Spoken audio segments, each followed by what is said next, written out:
In Cairo, a muezzin calls faithful Muslims to prayer.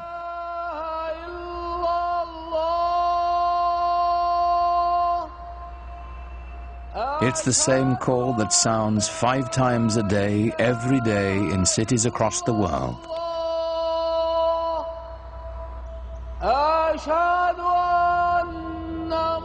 Nearly a quarter of the people on earth respond to it, bound together by the enduring spirit of Islam.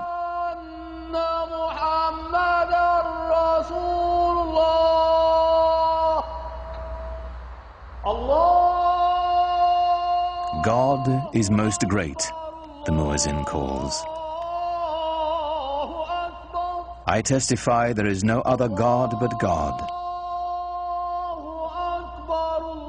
I testify Muhammad is the messenger of God.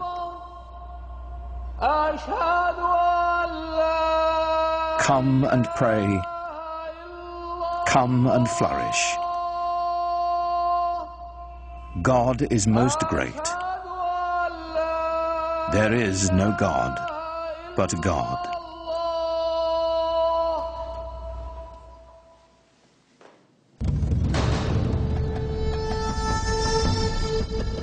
In the unfolding of history, Islamic civilization has been one of humanity's grandest achievements. A worldwide power founded simply on faith. A spiritual revolution that would shape the nations of 3 continents and launch an empire. For the West, much of the history of Islam has been obscured behind a veil of fear and misunderstanding. Yet Islam's hidden history is deeply and surprisingly interwoven with Western civilization. It was Muslim scholars who reclaimed the ancient wisdom of the Greeks, while Europe languished in the Dark Ages. It was they who sowed the seeds of the Renaissance, 600 years before the birth of Leonardo da Vinci.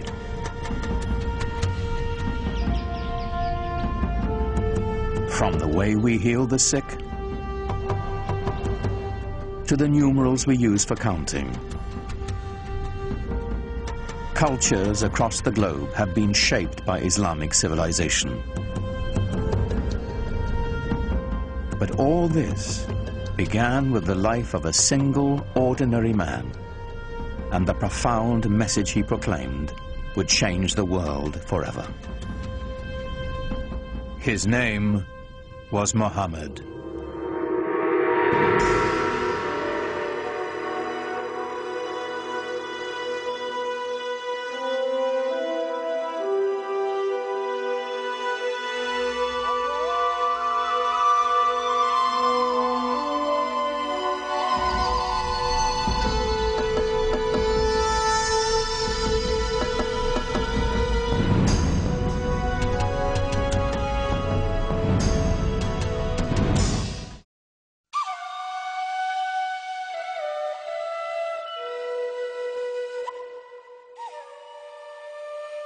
To Muslims, the life of Muhammad is a story revered, in its mysteries as much as its certainties, that our beliefs held sacred.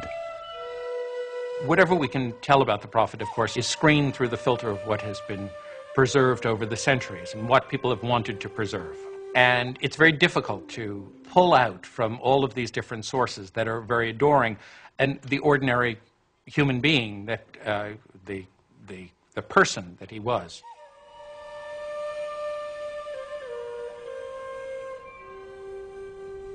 We do know that Muhammad was born in or around 570 AD in the sun-blasted Arabian Peninsula,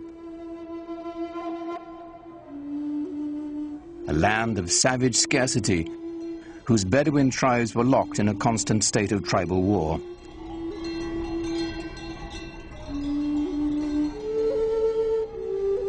While still an infant, Muhammad's parents gave him his first taste of life in the desert.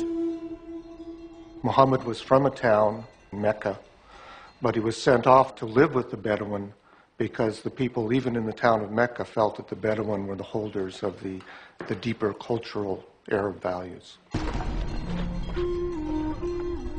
And the Bedouin view the townspeople as having lost their really authentic roots in Arab culture and the poetry and animal husbandry and all the things that they do so well. By the time Muhammad was 6, both of his parents had died, and he was taken under the protection of his uncle, chief of his clan. Being an outsider gave him a singular perspective. He'd been orphaned early and developed very early on a passionate sense of concern for those who are left out of society. To be orphaned in a tribal society where clan and family relationships are your keys to everything, success, status, honor, dignity, is to face what it really feels like to be marginalized. And that obviously had a very deep impression on him as a young man. In some ways, it was detrimental, of course, to grow up without parents, but in other ways, he was so adaptable. He had many parents, he had many fathers, he had many mothers, so it made him a child of everybody. Muhammad's clan, like Arabs all across the Arabian Peninsula, would share the stories that had been told and retold for generations. Pre-Islamic Arabian civilization was largely an oral culture, and there was tremendous respect for and admiration for people who could express themselves orally, and especially those who could recite poetry almost at the drop of a hat. Some of the most important people in a tribe were the poets. As they sang of the glory of the tribe, they told the story of the tribe. To the Bedouin, the word had a mystical importance. Poets linked the tribe to its ancestors and celebrated values older than memory. Poetry was the sinew that bound the Bedouin together, celebrating their victories, lamenting their defeats. The poems themselves, like the poems of Homer, both celebrate this great heroic ethos and yet intimate in the deepest way the tragedy that this ethos of constant tribal warfare brings to people. Warfare and conflict were the grim realities of a dangerous time. Muhammad's uncle taught him the skills he'd need to survive in a world where even a prophet would wield a bow and arrow.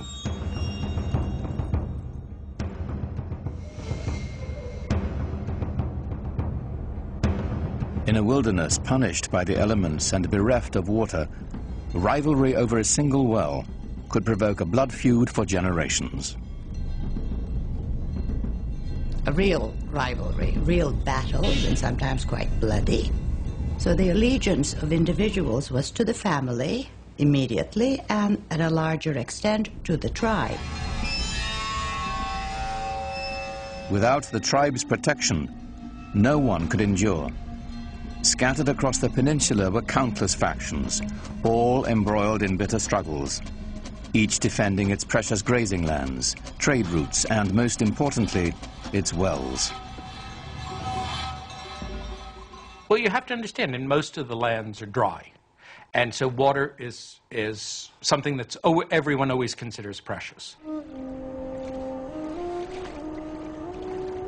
For those of us in climates that are more heavily watered, it's difficult to understand the depth and the centrality of the symbol of water in societies that are desert and in which it only rains once or twice a year, and in which a little water makes the difference between life and death.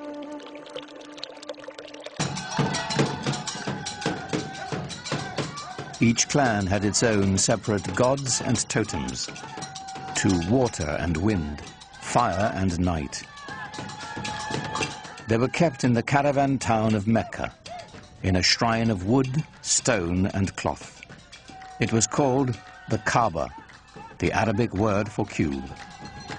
Pre-Islamic Arabs worshipped a number of spirits, and they were generally nature-oriented spirits, sometimes associated with natural features like trees or rocks or springs. And the Kaaba in Mecca was one of a number of these sanctuaries centered around a particular cluster of deities. It was said the Hebrew patriarch Abraham himself built the Kaaba centuries before, and that a sacred black stone it held within had fallen from the sky. In these turbulent times, the Kaaba provided a rare place of peace. Only here would the Bedouins submit to a temporary truce before returning to their conflicts of the open sands. There was this one place in the middle, around the Kaaba, which was, from even pre-Islamic times, was a place of a sacred enclosure where all people had to put down their arms. And this, of course, facilitated trading because it meant that you couldn't carry on your feuds when you were doing your buying and selling. The spiritual and economic importance of the Kaaba in Mecca are pretty hard to separate as far as the pre-Islamic Arabs are concerned. The Kaaba made Mecca a vibrant center for trade. Here were found Arabian incense, exotic perfumes and Indian spices, Chinese silks and Egyptian linens. But perhaps the greatest treasure to be found at Mecca was the rich mixture of cultures. There were people who came through town who had all kinds of interesting experiences to relate to faraway places. The local religion was mixed. There were Christians, there were Jews, and there were also the Arabs of the desert who followed an animist type of religion. Muhammad's world was a center of trade, connecting the Mediterranean Sea to the Indian Ocean, linking the aging empires of Byzantium and Persia to the great bazaars of India and China.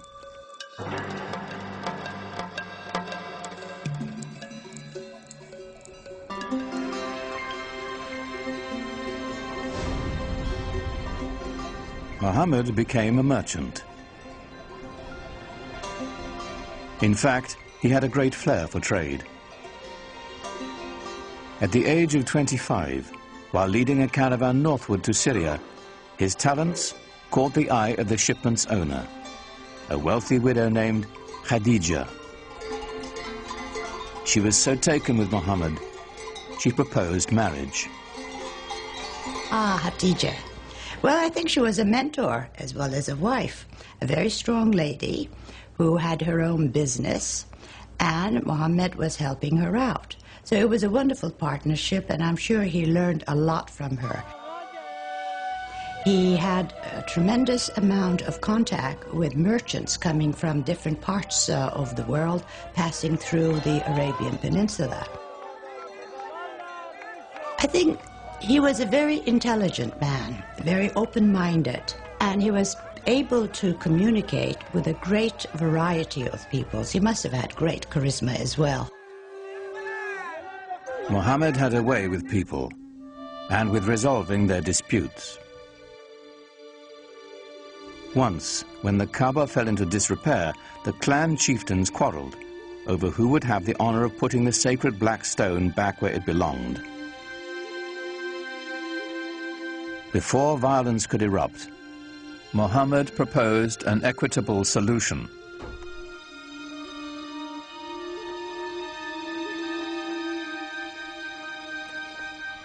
United in the effort, the four leaders shared the weight and the honor.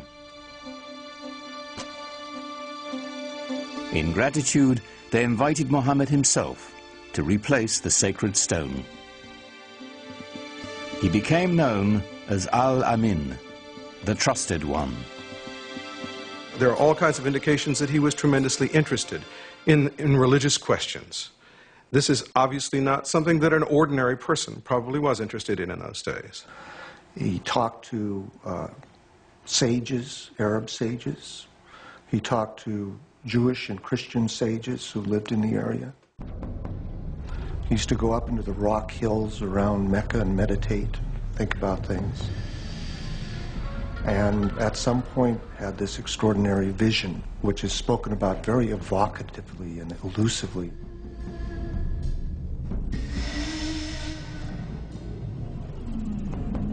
In a cave above Mecca, Muhammad had an experience that would be the defining moment of his life.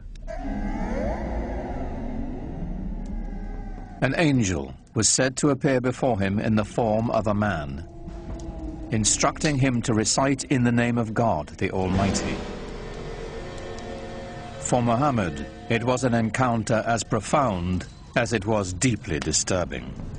You get a sense of what it would be like to be a normal person in society, perhaps unusual in the sense of your intensity for things like social justice and finding out what the meaning of life is, but not being endowed with anything that would seem miraculous by your friends.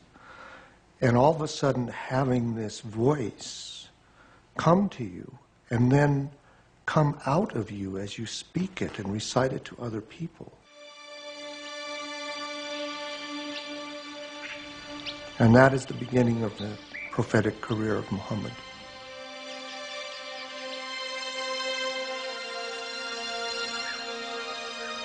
The months to come would bring more revelations.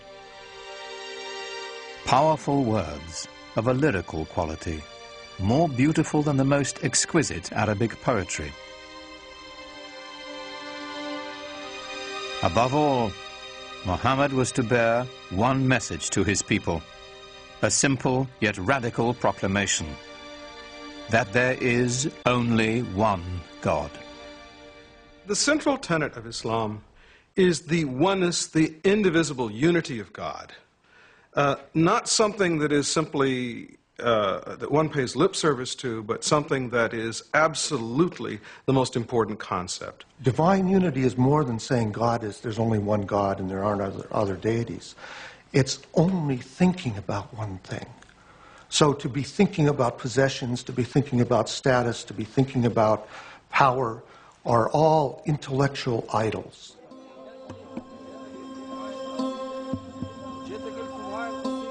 The implications were staggering.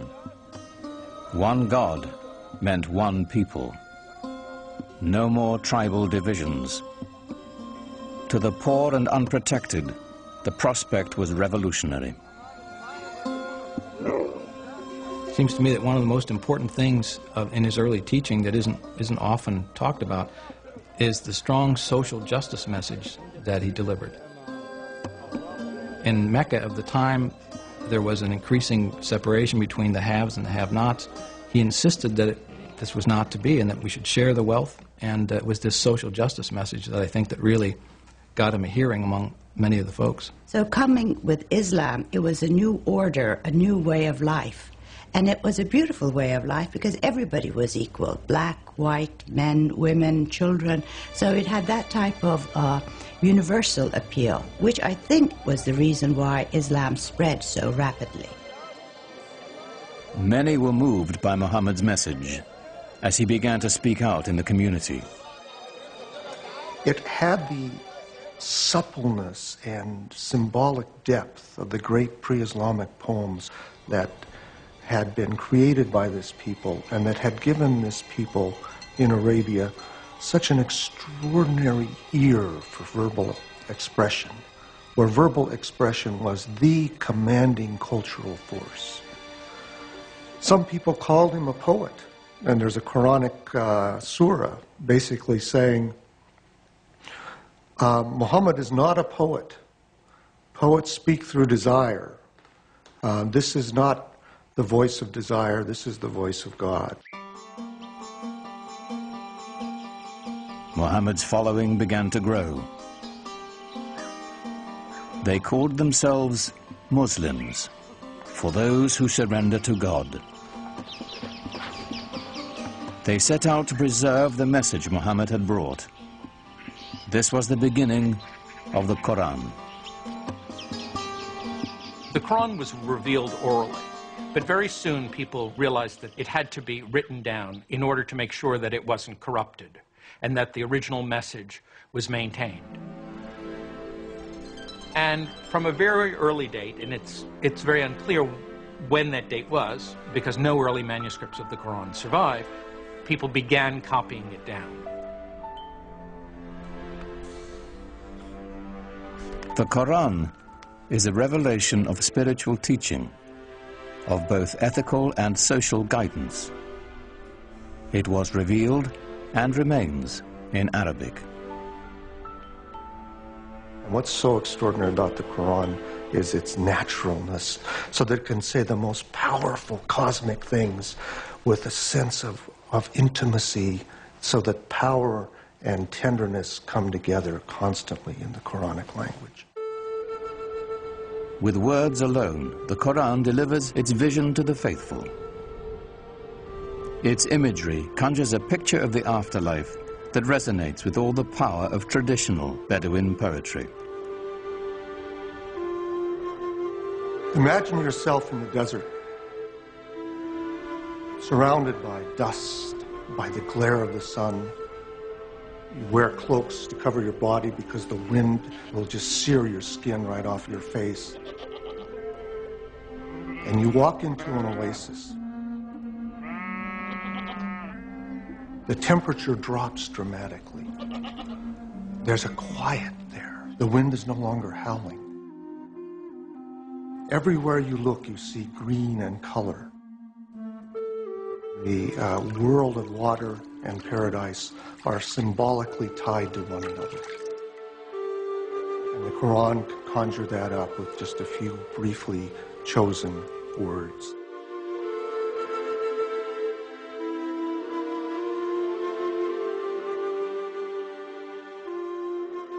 Yet for all the imagery of paradise in the Quran, there was no easy description of God. The mystery would remain. It's very difficult to talk about God without reifying God. Reifying to make God into a thing, or anthropomorphizing God, to make God into a projection of our own human self. And that's why Muslims don't like sculpture, for example, traditionally, because they believe that there's that danger.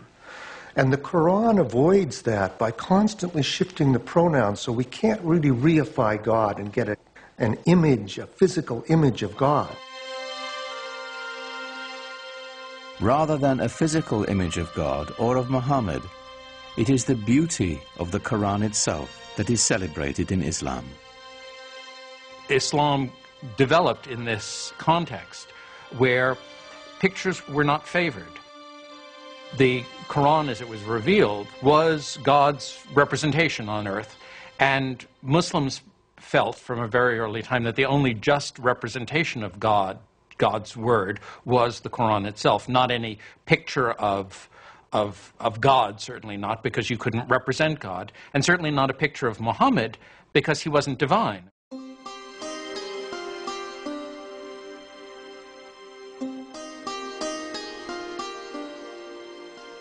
At certain times and places, people did make images of the Prophet Muhammad, but these are not religious images. These are not images meant to be worshipped. They're not images of a saint or of God. They are images of Muhammad as a historical figure. He's sort of given honor by having a very bright blue background or a white cloud near him, but he's not otherwise distinguished from the other characters in the story. At other times, people did represent the Prophet, but he was always represented with a white cloth over his face to hide his face, so that there were different approaches to doing this. But in all of these are not devotional images. You're not supposed to look at them and pray towards them. You're to learn more about the history of your religion, with the emphasis on history from them. As Muhammad's community grew, so did the opposition. People, of course, were skeptical and said, look, if you're a prophet, where's your miracle? And the prophets in the Quran, Moses had miracles, Jesus had miracles. Where's your miracle? The Quranic answer to that challenge is, this is the miracle, this Quran.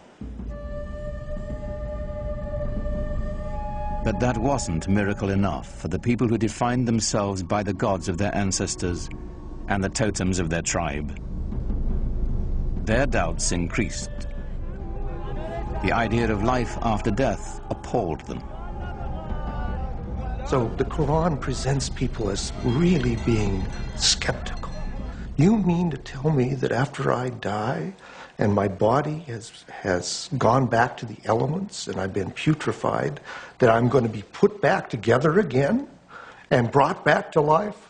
That, of any of the messages in the Quran, that struck the people of Arabia as being the most hard to believe. Muhammad also spoke of eternal damnation for the unjust.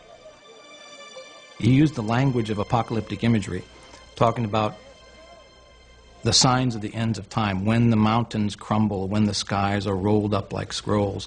Then you will know what responsibility you bear for your actions. There are references to those who are unjust going to the fire. To the non-believers, the divine reckoning Muhammad invoked was an outrage. His dismantling of their heritage and customs, deeply unsettling. It was a threat in several ways, to their social order, to their age-old traditions, and an economic threat because of the importance of the pilgrimage shrine of the Kaaba in Mecca. As Muhammad's following increased, the social fabric of the caravan city began to unravel. Business suffered as pilgrims and traders, worried for their safety, left town. The tribal leaders decided Muhammad and his message must be removed permanently. They didn't want him taking over. They didn't want him horning in on their control of the city. They made things very difficult for him, perhaps even plotted his assassination. They tried to keep him away from the Kaaba. They did everything they could to try to run him out of town. They demanded that Muhammad's uncle remove his clan's protection from the Prophet, which would clear the way for his murder without the threat of retribution. But his uncle refused. The battle lines were drawn. Nothing short of tribal war would settle the conflict now. Muhammad is clearly asked to do extraordinary things, to tell the Bedouin to give up many of their notions of multiple gods, to give up their attachment to their ancestors and their tribal warfare in the way they had, things that could and did make him the object of scorn, persecution, and an attack.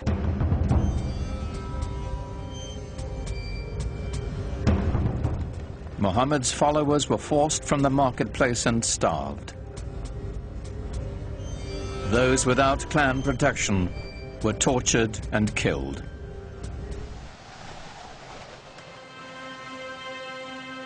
In 619 AD, Muhammad's wife, Khadija, died, and his uncle as well. Gone were his first great love and his only protector. Here at last was the opportunity his enemies had been waiting for. But in the lush oasis town of Yathrib, north of Mecca, a refuge opened to Muhammad and his people.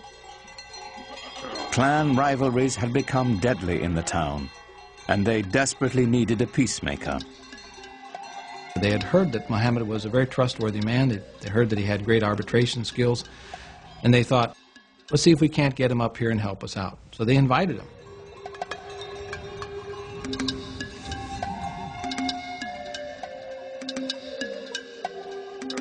Muhammad agreed to travel to Yathrib and settle their disputes in exchange for a safe refuge for his people.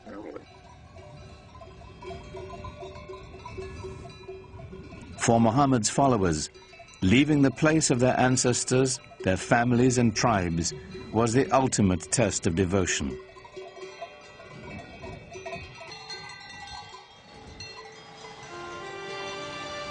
In doing so, they began a new community, a new tribe. For the first time, they were bound together not by blood, but by faith.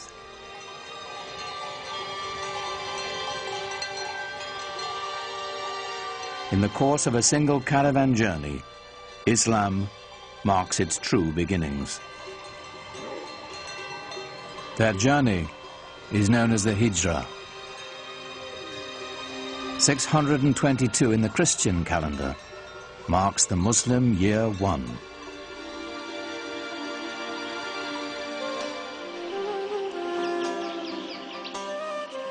Muhammad's goal among the people of Yathrib was the same as his larger mission, to bring unity and peace with his message. He was asked to be a Solomonic figure, to mediate tensions between tribes that seemed intractable. As his work succeeded, the town would become known as the city of the Prophet, Medina. Muhammad's great task in Medina was to try and bring together these various groups and to try and forge a community of believers in a way that would bring people together in a sort of harmony.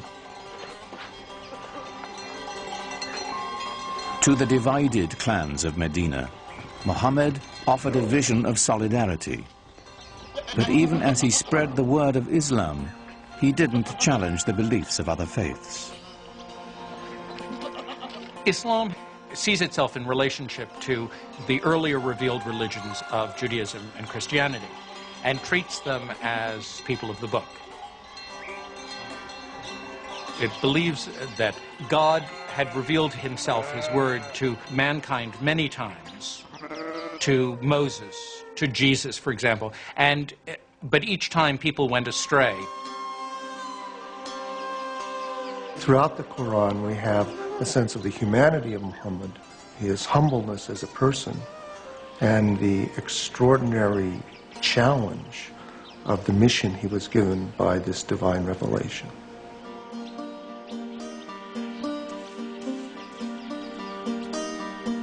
As the Muslim community grew in Medina, a life of simple devotion and ritual developed.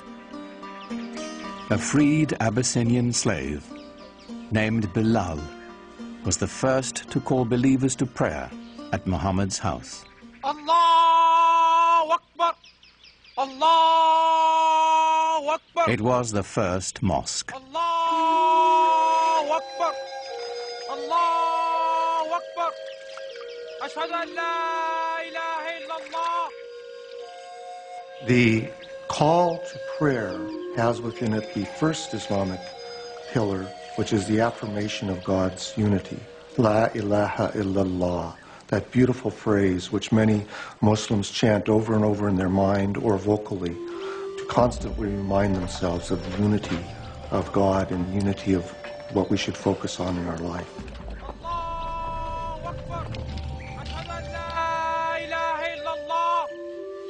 أشهد أن لا إله إلا الله أشهد أن محمدا رسول الله. Praying together is a good thing. It cements the idea of belonging to a movement, to a religion, to an organization, to a community. The result is something very, very powerful, even to watch, even for a non-believer or someone from another religion. We carry out physical gestures of prayer in worship that unify our body and our mind and our soul, all at the same moment of bowing and touching our head to the ground toward that exact center. What could be a more powerful symbol of unity? It's said that while he was in Medina, Muhammad received a revelation instructing those in prayer to face in the direction of the Kaaba in Mecca. Though filled with pagan idols, it was still the shrine of Abraham, the first believer in the one true God.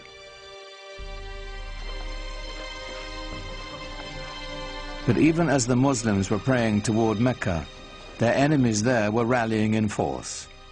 Their goal, to wipe out the Muslims.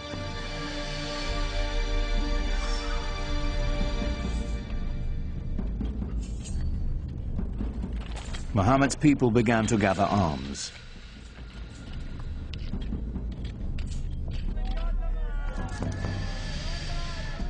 Though the Muslims prepared as best they could, they were outnumbered and outmatched.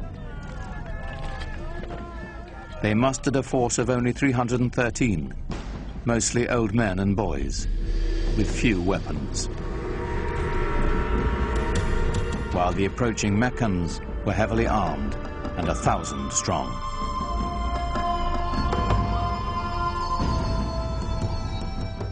For years, Muhammad had tried to bring Islam to the people of Mecca peacefully. Now it was time to fight.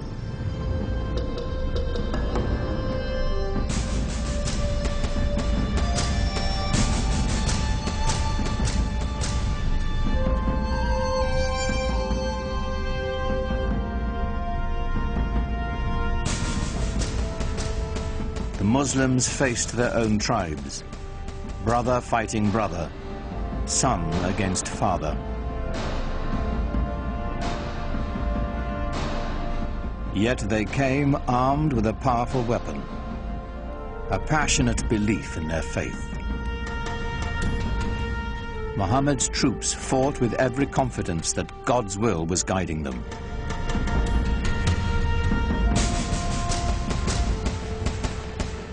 They fought 3 very, very bloody battles. At one point, the entire young Muslim community was right on the edge of annihilation.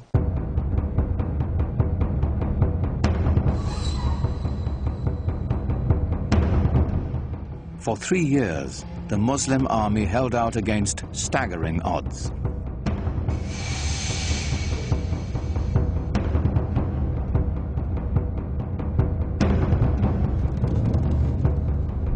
As word of the fighting spread, other Bedouin tribes saw God's hand in Muhammad's victories. One by one, the peoples of the desert began to join in his struggle. The Muslim army grew, and the tide began to turn.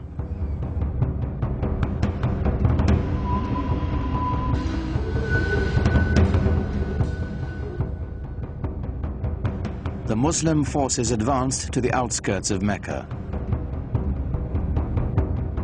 It was a furious siege that lasted for nearly a month.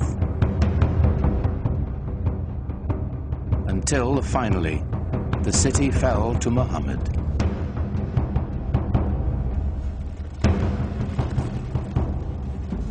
In 630 AD, the terrified people of Mecca braced for the onslaught. Muhammad's army was returning home, now 10,000 strong.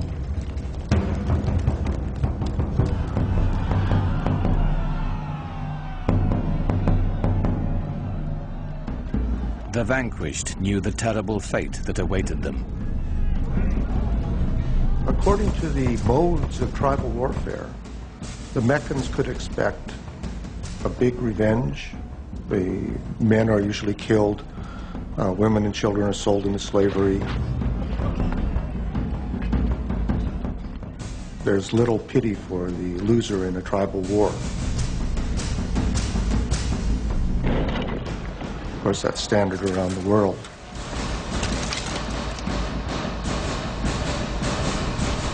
But Muhammad had a surprise in store for the fallen city.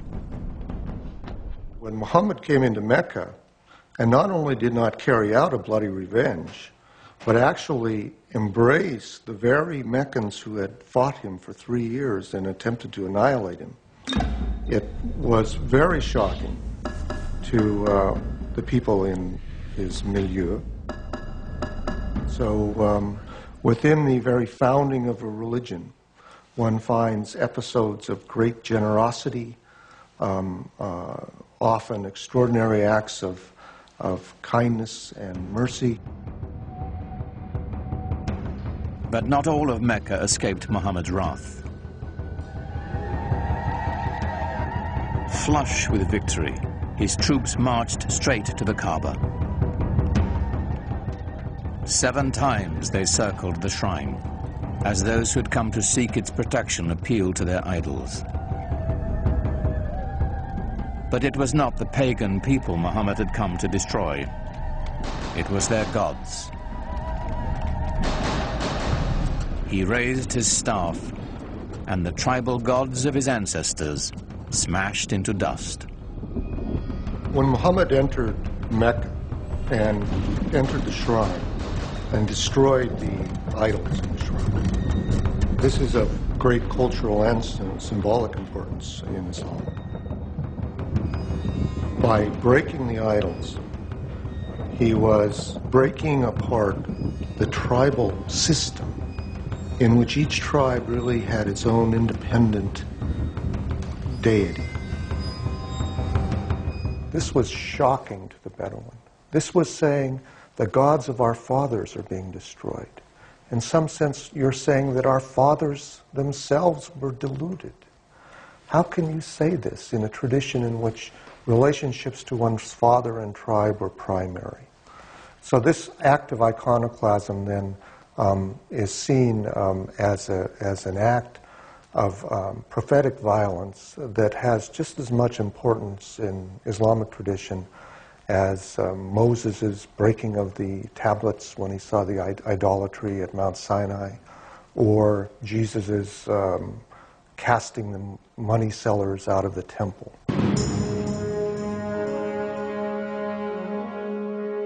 The destruction of the idols was a new beginning, a breaking from the past and the creation of a powerful new force. Mecca was just the beginning. One after another, the tribes of a nation were summoned to the fold and united under the banner of Islam. A worldwide community of faith was begun, born in an extraordinary alignment of history, personality, and conviction. What Muhammad did was to bring a sense of solidarity, a sense of mission, and he united all these separate segments within the peninsula. From then on, moved eastward, westward, northward, southward.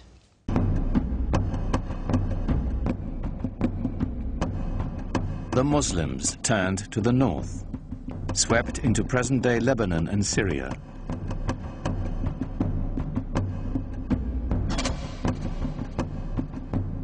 They continued west into Egypt and quickly across North Africa, fortifying the coastline of the Mediterranean. Only the seas stopped them. Its growth was so explosive from 622, the year 1 of the Islamic calendar. Within 50 years, people whose father had been camel herders were now governing one of the major empires in world history. Within 200 years, it extended from Spain to China. The Muslims absorbed the Sasanian Empire of Iran and 2/3 of the Christian Byzantine Empire. By now, the empire was larger than Rome. It stretched from Morocco in the west to the Indus River in the east, where the border of India is today.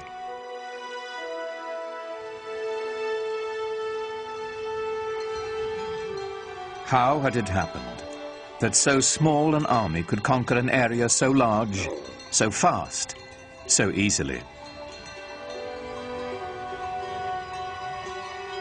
Islam's success in expanding into the central Middle East and across North Africa was due in large part because people were fed up with previous regimes. So the idea that Muslims were going across the world saying convert or die is really not accurate, not at all.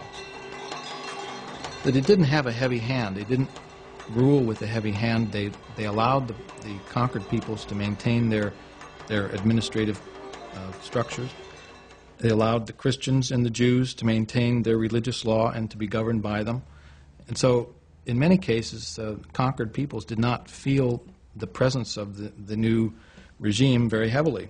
Certainly for individuals who felt themselves exploited or downtrodden by an oppressive and even sometimes parasitic priesthood, the idea of Islam being a religion essentially free from clergy must have seemed very attractive. It's the times that creates the movement and sometimes the men. The Roman Empire had collapsed, the Byzantine Empire wasn't strong enough.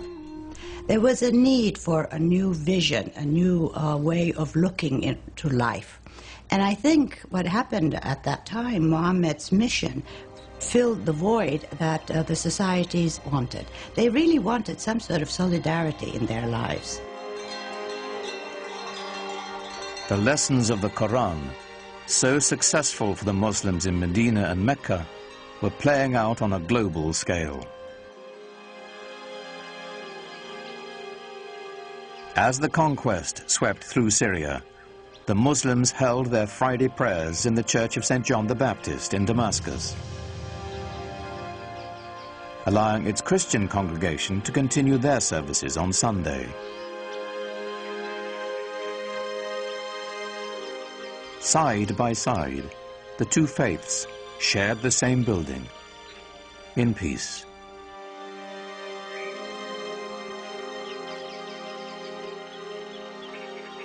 As the Muslim community grew, they bought the old church from the Christian congregation and built a huge mosque on the site.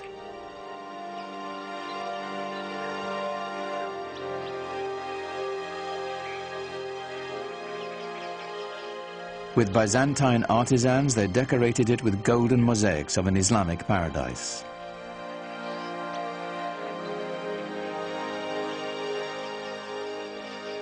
The Great Mosque of Damascus would become a model for new mosques to come, all across the empire.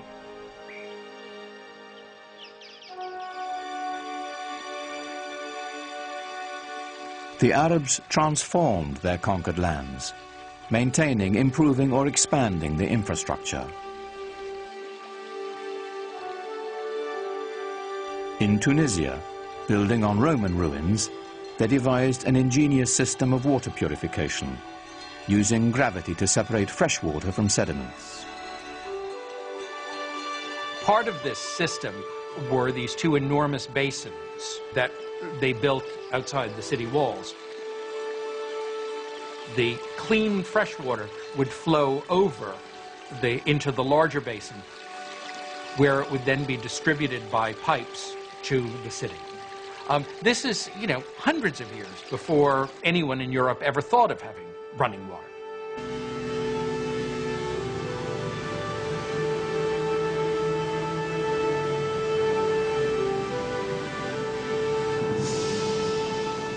All over you find schemes for bringing water from the mountains where there was more water to the plains where there might be less water. They resurrected elaborate irrigation systems, filling the old stone aqueducts with precious water.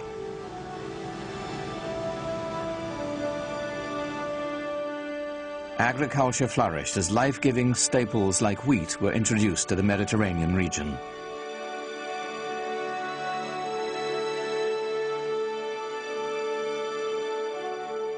But Muslims saved their most monumental feat for the holy city of Jerusalem. Islam's first great work of art is the Dome of the Rock. It was built in a city that was holy to Christians and Jews, and it's spectacular. Like Mecca and the Kaaba, the significance of this holy site goes back to Abraham, for the rock within is said to be the place he nearly sacrificed his son. It was built to rival the nearby Church of the Holy Sepulchre, where Jesus was said to have been buried. What's extraordinary about the Dome of the Rock is how perfect it is. People revered this site as some place that was holy to Abraham and to Isaac. Imagine, if you will, these new guys coming in and taking over this piece of prime real estate and building a new building for a new religion that sits on top of a mountain and sparkles and glitters in the sunlight for everyone to see. This is not something that a fly-by-night. This is something big and important. Islam has come to stay. In just 100 years, Muhammad's vision had transformed the spiritual and political map of the world, and his followers had established an empire larger than Rome. But Muhammad never lived to see it. In the 11th year of the Islamic calendar, 632 AD, only 2 years after the taking of Mecca, Muhammad died.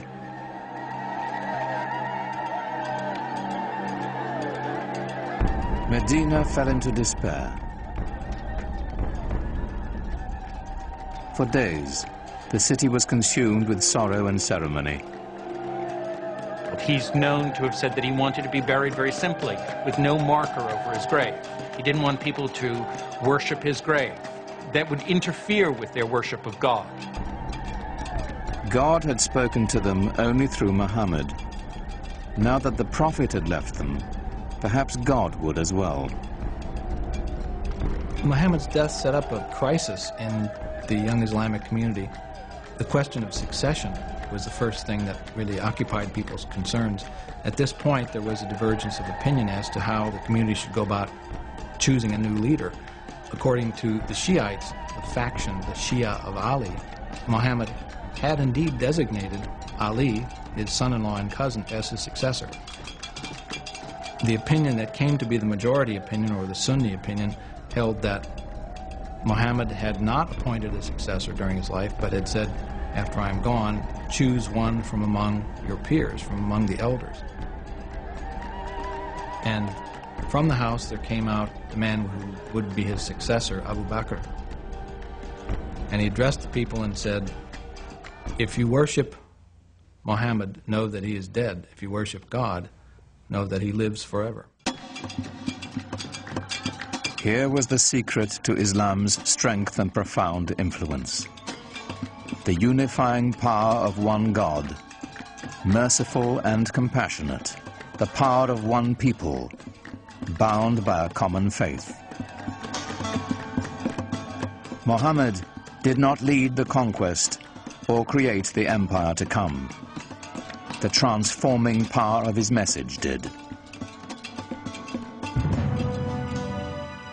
Out of that message would spring a font of knowledge that would transform humanity, as Islam continued to spread its reach far and wide. Awaiting the Muslims would be a new age. They would be destined for enlightenment, for new horizons, and a clash of great powers, the like of which the world had never seen.